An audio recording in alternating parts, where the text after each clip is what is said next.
What's up, everybody? Welcome back to another episode of the 10-7 MMA Show.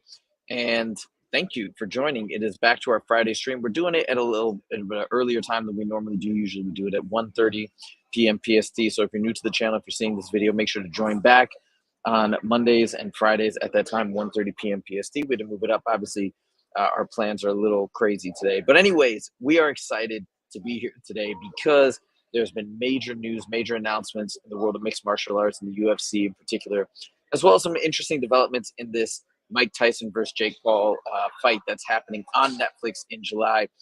Darren Till was actually added to that card as well. You know, I wanted to ask you first, Justin, before we kick it off, because I want to talk about UFC 304 first, because this fight card is insane for Manchester. It's going to be wild. But Darren Till was announced to be on the Netflix card with Jake Paul and Mike Tyson. He's fighting Julio Chavez Jr. I think I can't remember his name, some boxer, but he's fighting this boxer that was beaten by Anderson Silva. So, anyways, I want to get your first thoughts on this matchup on the Jake Paul card. What are your thoughts? Well, let me tell you, Darren Till is an animal. He's a great MMA fighter, but I don't think his striking skill can line up with a pro boxer. I mean, I saw the fight with Anderson Silva, but that's the only fight I've ever seen of the pro boxer. But, people are like, oh, well, Anderson beat him. Darren Till has a chance. Anderson's old, this and that. That's some of the speculation. But you got to understand, Anderson Silva is one of the greatest strikers in MMA history, in my opinion. He can't. I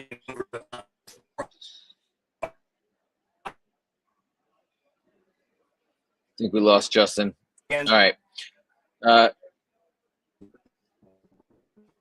Nope, I think we lost you for a second, Justin. So Justin, yeah, I think we lost you a little bit while you're driving. The signal went out. But basically, you're saying even though Darren Till you think is a great striker, he's not going to have a shot in this boxing match. So that's your feeling? Well, I'm not going to say he doesn't have a shot. He always has a puncher's chance. He's a big, powerful guy, but he's not Anderson Silva, man. Anderson Silva, again, one of the best strikers in the history of the UFC. He beat this guy by decision. Yeah. I just think that, Darren Till is, he's an MMA fighter. MMA fighters transitioning to boxing. It's a tough sport. It's a different sport, man. And just everything's going to be a little different. His opponents, a pro, he has a lot of experience in the ring, not a cage. And I think I don't think I think Darren's just doing it for the payday. I think so too, and I think he's doing it for the exposure. He mentioned on the MMA Hour that's why he wants to do it. It's going to be a huge platform, a huge fight, which is very true. I am a fan of Darren Till. I do think it's unfortunate that he's fighting somebody with like 50-some professional boxing bouts. So I think the advantage is clearly in his favor. I also have heard through the grapevine, just from all the people I listen to, that Julio Cesar Chavez is one of his issues is that maybe he doesn't train as rigorously as he should. Maybe he was underprepared for the Anderson Silva fight. So I don't know what's going to happen, but I'm excited to see it. And I'd love to see Darren Till's resurgence. He's also talking very confidently that he wants to get in the boxing ring, win this, do another boxing fight, but then eventually come back to the UFC and be a UFC champ. So I love the ambition. I love what he's doing. And I think it's going to be cool to see him back in the sport. So let's see. But we got much bigger things to talk about. We got to talk about UFC 304. So, Justin, I want to get your reaction on this entire fight card. I'm going to load it up here first. But at the top of the bill, okay. I gotta let you know ahead of time. I can't see. I won't be able to see. I can't really see. Oh, that's right. No worries. No worries. Yeah, you'll have to tell me what they are. I got you. I'll tell you what they are. No worries. All right, let's start off the top with the main card. And I'm just going to put it up for people to see. But I'm going to start off with the main card, and we've got Edwards versus Bilal. So, Justin, we were talking about it before, and I made a quick video yesterday about this card because it's such big news, and it's a really, really – oh, shoot, it's not letting me share. Give me 1 second. It's a really, really big card. But, I made the point that, look, I know not everybody is super excited to see what's going down with this fight, to see Bilal come back. But I do think it's important that they do this fight because, look, there has to be some level of meritocracy or some level of like, hey, this is an actual sport, and the next worthy contender needs to fight regardless of, what is kind of what people want to see, let's say, right? So anyways, I think it's a good fight. But Justin, I want to turn it over to you. Like, what are your thoughts on this matchup and this fight?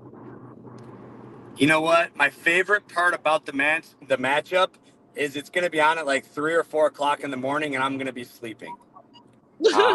I I tell you what, this is not a fight that I care about.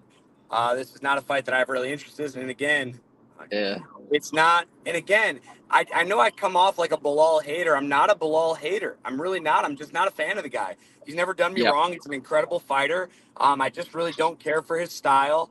And I hate hearing him on the mic makes me cringe, man. You know, UFC I has get you. put this guy on a platform. They put him in the commentary booth. They've tried. They've given this guy every opportunity to gain fans, and unfortunately, he just hasn't gained me as a fan.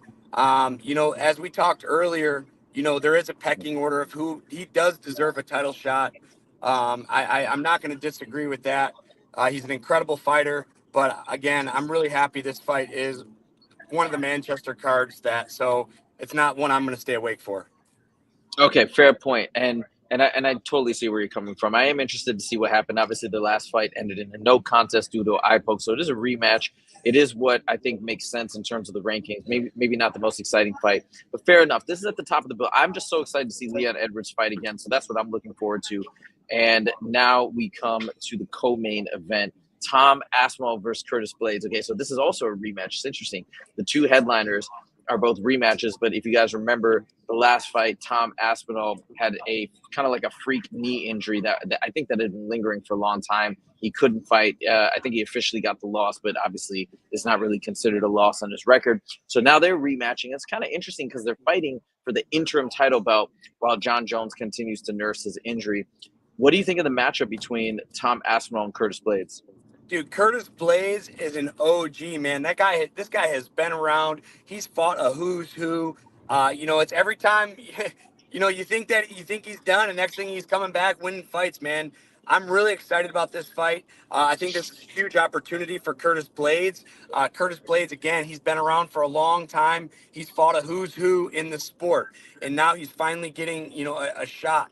You know, Curtis Blades is an incredible wrestler, but people forget about how powerful this guy is. This guy is big, he is strong, and this is his opportunity. Can Curtis Blades seize the opportunity against Tom Aspinall? You know, I'd like to think so.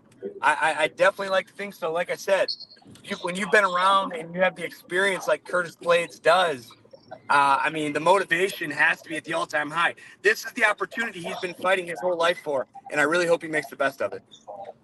Now, I think Curtis Blades is considered to be one of the best grapplers in the heavyweight division. Obviously, Tom Aspinall is probably considered the most well-rounded, I think, by many in the heavyweight division. How do you think their grappling stacks up against each other, Aspinall versus Blades?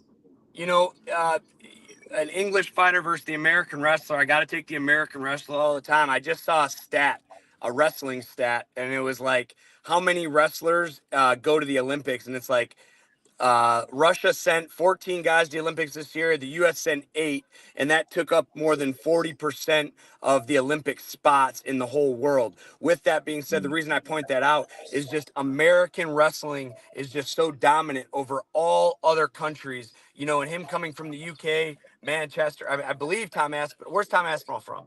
I think it's Manchester. Yeah, I think it's I think Manchester. he's. I'll double I mean, check. although he's home, you know, just like Michael Bisping being from England, like I just don't think the UK wrestling can compete with the American wrestling. I give Curtis Blades the heavy wrestling advantage.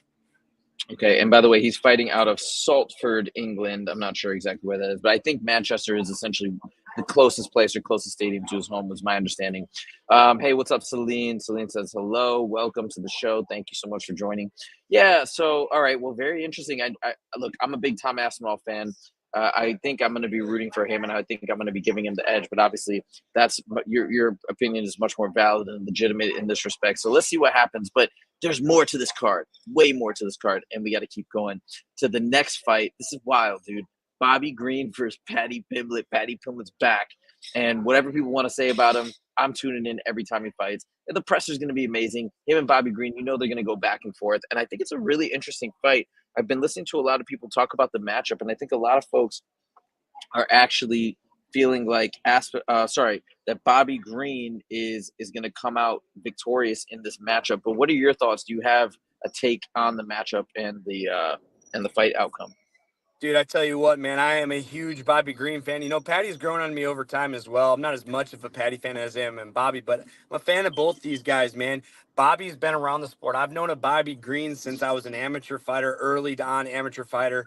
Yeah, like we talked about before, not only have me and Bobby both shared the same UFC card, he actually beat my college roommate Darren Cruikshank for the King of the Cage championship like 15 years ago. So I'm very familiar with Bobby, No. and I just cannot see him losing to a guy like Patty.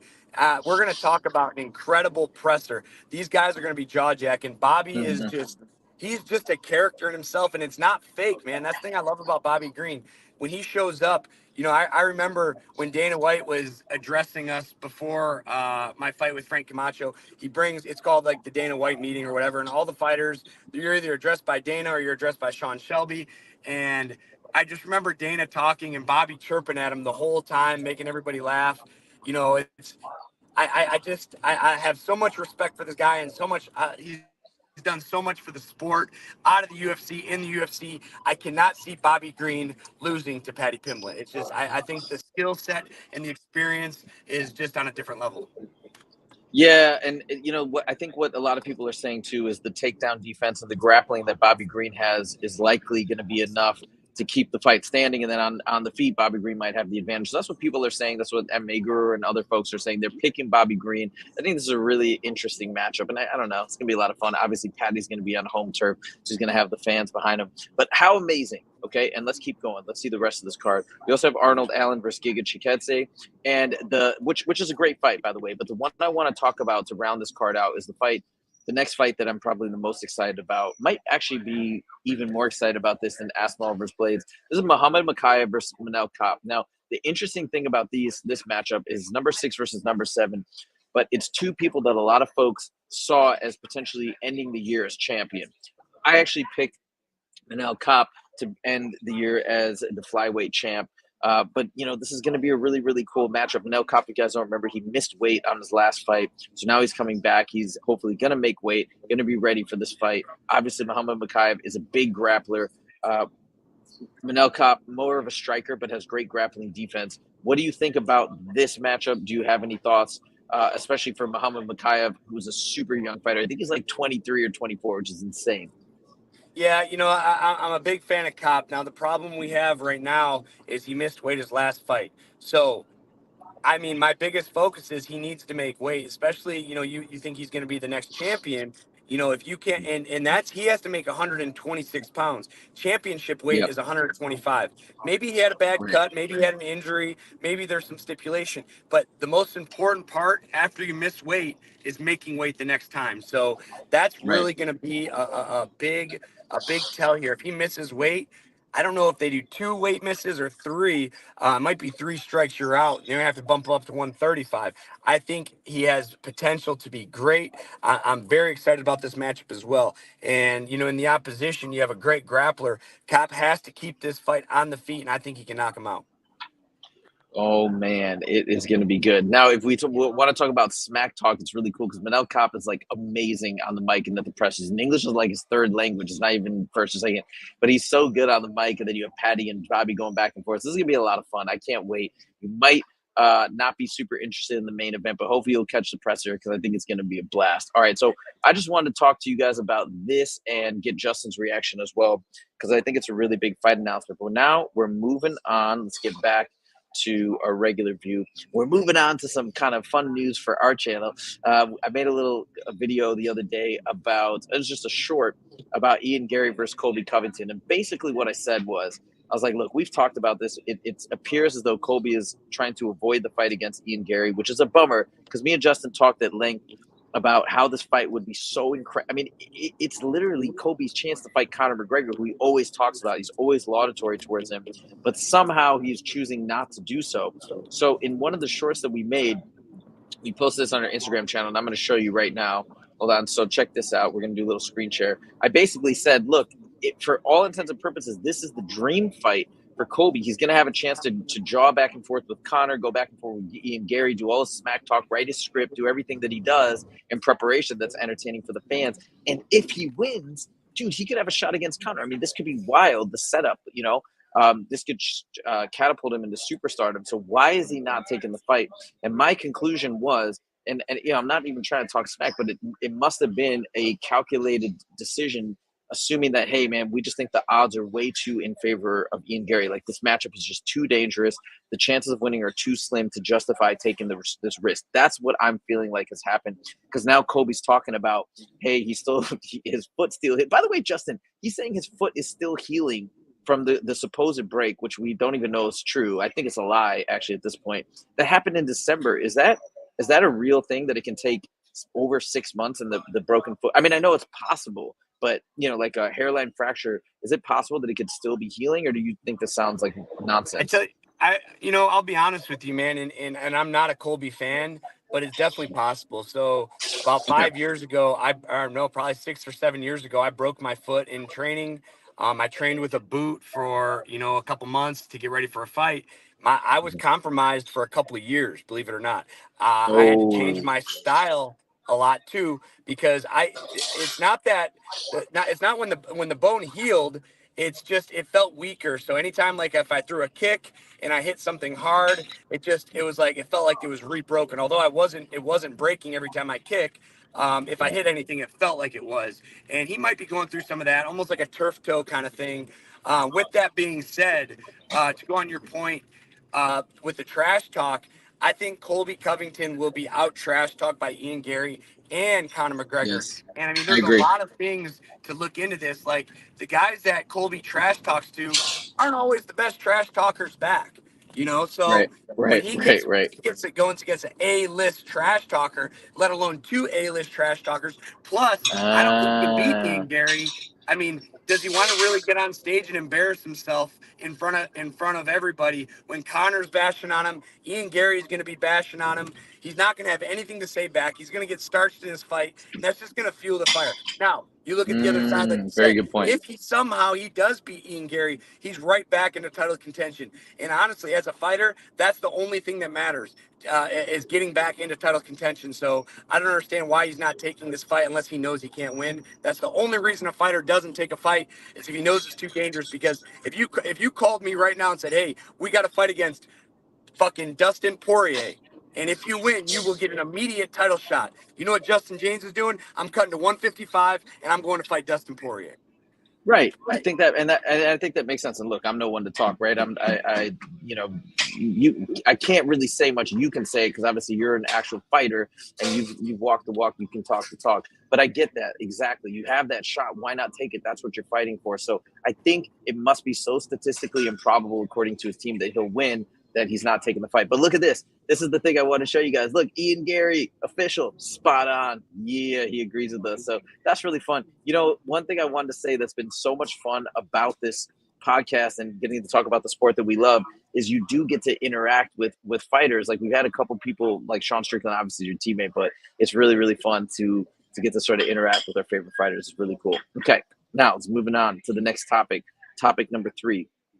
John Jones versus Stipe Miocic is now officially set for November, which is really, really cool. Now, this is an MSG, and this is a fight that a lot of people have been pissed off about. They feel like John Jones is ducking Aspinall or ducking other, I don't know, whatever. They want him to defend the title against somebody like Aspinall. They feel like Stipe has been out for a long time. I just want to say, though, when this fight was first announced, I think people were pretty on board with it, and they are two legends. I don't understand why all of a sudden the onus is on John Jones or the UFC to switch it up just because of the injury and the delay. And Tom Aspinall's won the interim belt, but this is a fight that was scheduled. It's been delayed. This happens all the time. I want to see it. I think it's just as cool as, like, people are saying, hey, we'd love to see Conor versus Nate Diaz or other legends fight each other. This is a legend versus legend fight. This is really exciting. The only thing you might say is, hey, maybe Tom Aspinall deserves a shot because he is the interim belt holder, right? But I don't have a big problem with it. I'm actually very excited to see this fight. Almost nobody agrees with me. Justin, where do you sit on this fight?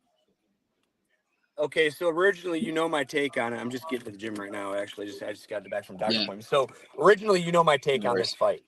Now that I listened to a couple John Jones interviews of why he wants this matchup, and like when the whole Tom Aspinall asked to square up with him at some award ceremony. I can't remember what it was, but here, look at it from let's take it away from a fan's perspective right here. Let's look at it as a fighter perspective. John Jones has been in the UFC for, since 2010.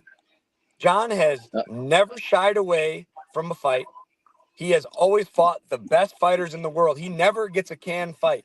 You know, he's getting older. He's going up a weight class. He's fighting a former legend. Am I excited about the matchup? No, I'm not. But I am happy for John, and when he talked about, dude, why is everyone hating? I haven't shied away from competition in my whole career. I'm not shying away from Tom Aspinall. This is just the fight that makes sense right now. I agree with him.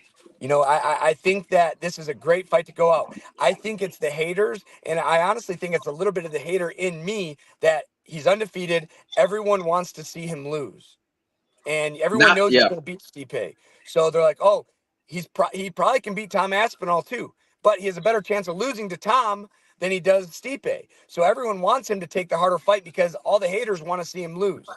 Me being a fighter, me being on the other side of the fence, I wasn't okay with it at first, but now I take this approach. The fans are pissed about it. You know what, John? You do you. You're one of the GOATs. Some people call you the greatest fighter of all time. I think it's between you and George St. Pierre. I respect you. You know what? If this is the fight you want, you get it, buddy. You've entertained me for 15 years in the UFC. I want you to have whatever you want. And if you want Stipe, I support that decision, whether I like the matchup or not. All right, terrific. And I want to give my perspective as a John Jones fan. I think there's a lot of, I don't know why. I think the haters are more vocal than the fans, but I'll say this. Look, from the fan perspective, somebody like John Jones is essentially a superhero, and when you really, regardless of all the personal stuff, I know people attack him for this and that and whatever. I'm talking about as a fighter, he is essentially a hero to me in what he's accomplished in the sport. And we want to see the happy ending for the hero. I want to see the happy ending for Khabib. I want to see the happy ending for all these guys. And to walk away with the victory and beating one of the greatest heavyweights of all time, that's an amazing happy ending, great story. And I don't want to see his legacy tarnished by a loss or whatnot. So I'm all about it. I think it's great. I think it's an interesting matchup. I don't think it's an easy fight by any means. Yeah, maybe Stipe is a little bit older. He's been inactive. But by the way, again, if you listen to Stipe's interview, nobody's even talking about what Stipe wants. He wants this fight and this fight only. This is the only fight he wants. So he's not taking another fight. This is a chance for us to see two legends go at it. I can't wait. And same thing, John, go get it. Okay, last thing, and then I got to dip. So I want to talk about the Mike Tyson fight because Mike Tyson versus Jake Paul, they recently did a presser. I want to play you a little clip of this, and I want to get your thoughts. Just listening to Mike Tyson, he just seems so unaffected by any of the smack talk, and it's starting to make me really think that unless it's, I don't know what's real, right, in terms of the presser and how people are acting, but it really feels so sincere that he just does not feel threatened whatsoever by Jake Paul. Let me play a little clip here, and Justin, I want to get your thoughts. Here we go. All right. I don't know. Picture me losing to him. You're going to have a lot of pictures of it, Mike. Majority of your fights, we've certainly seen the power on display. Who did he knock out? Who did he knock out? Little children. He didn't never knocked out a real man. Come on. He's questioning your power, Jake. He's saying you haven't knocked out a legitimate fighter of his ilk. He didn't knock out Tommy Fury. I mean, to me, he is saying facts, and it's true. This is kind of like his first real fight against a heavyweight. He just seems so unaffected by it. Even Jake Paul was like trying to talk smack to him. He just laughs at it. Does this change your mind at all about the fight or about the matchup or about who's like, do you feel like it's still dangerous for Mike Tyson, or do you just feel like he actually may be so heavily favored and people are just overlooking it because of the age difference? Dude, man, Mike Tyson is a guy that, regardless of how he is, back in the 80s and, 70s, even or 80s or 90s, like, dude, he's one of the most dangerous men on the planet. He's a guy that I look up to. And, I listen to every night when I'm in the tub, soaking or, in the sauna, I'm listening to Mike Tyson motivation, listen to Mike Tyson battle through the adversity that he's had to battle through to get to where he's at, where he was rich, where he was poor, where he was rich, where he was poor. I want Mike Tyson to win this fight so bad. But here's the thing, man. Jake Paul has gained a lot of weight for this fight. They did side-by-side comparisons of him now compared. Well, I mean, you don't think this guy has a juice doctor? You think this guy's just going and putting on this weight, this extra mass, by doing some bicep curls and doing some bench presses? If you think that, and if you think that there's no drugs involved in this matchup, you're highly mistaken. And when you take someone that's 60 years old, that has probably the testosterone level of a 60-year-old, let alone been fighting his whole life, which is even going to make it lower. You know, I'm sure Mike is juicing up too on some tests to try for recovery, and I'm totally okay with that. He needs it, man. He's 60 years old. But now you have Jake Paul. How old is Jake? In his late 20s, early 30s? Yeah, 28, I think. Yeah, 28, and he's on juice. I just don't. I mean, the mentality. It's Mike when he looks in the mirror. You know, and I had this conversation with a 70-year-old man at the Fusion Fight League. You know, he's talking about boxing and this and that, and he said something that I'll never forget. His name's Ray, and you're gonna meet him because now we have the official Fusion commentator now, both of us now. But you're going to meet Ray. He's 70 years old, and he's telling me, he goes, Justin, you look at me. When you look at me, you see me as this old man with white hair that, you know, hobbles around. When I look at myself in the mirror, I see myself as this 20-year-old kid, and I wonder what happened in the last 50 years because I don't see myself like you see me. I see myself as this energetic guy that can train and can box and can do that, and I can't anymore. And that's how I think Mike Tyson sees. He looks at himself in the mirror, and he still sees this 20-year-old savage, that inner heart. His heart is there. His mind is there. Unfortunately, I just don't think his body's going to be able to keep up. And that's not me hating, man. I want him more than anything. It'll be my Christmas gift for Mike Tyson to go out here and do what Mike Tyson does. Unfortunately, I just don't think his body can keep up with his mindset and his heart. And I know he's going to go out there on his shield, man. And that's what I'm concerned about. Mike will not quit in this fight. You know, there's a difference between quitting and fucking getting stopped. All right. Mike is not going to quit. He's going to go on he's going to do everything he can to stand up if he gets knocked down. And unfortunately for him and his health, I just don't think that's going to be a good day. And with how big Jake is getting and how strong he's getting, I'm just really worried for Mike, man. I said it before and I say it again. I want Mike to win. And if he can hit him with that one uppercut hook combo, uppercut hook overhand right, I'd love to. Even if dude, how cool would it be to watch? Do you remember it's Rocky 6? When Rocky 6, he fights the up-and-coming guy, and, you know, his opponent breaks his hand, and Rocky hurts him, and they end up going to decision. He still loses. That's my fairy tale ending. yeah. And I really hope, I mean, my fairy tale ending is Mike Tyson obviously knocking him out. But even if Mike goes in there and goes to decision with Jake Paul, man, what a fucking fairy tale ending, man. And again, I really hope that they're not trying to recreate Rocky 6 in real life. But you never know, man. This is an entertainment sport. I want Mike to win. I just don't. I think Jake's going to be too young and too much for him, though. All right. Well, there you have it. I think that's an amazing take. I think I'm rooting for, I don't even know what outcome I'm rooting for, but I am interested. I am fascinated by this fight. All right, guys, I got to bounce. Thank you guys so much for joining. Sorry for the change up in time. Justin, thank you for adjusting as well. I really appreciate it. Of course. If you guys haven't liked this video and you did enjoy watching it, please consider to click that like button. If you want to see more, make sure to click subscribe. Follow us. We come back every Monday and Friday with an episode.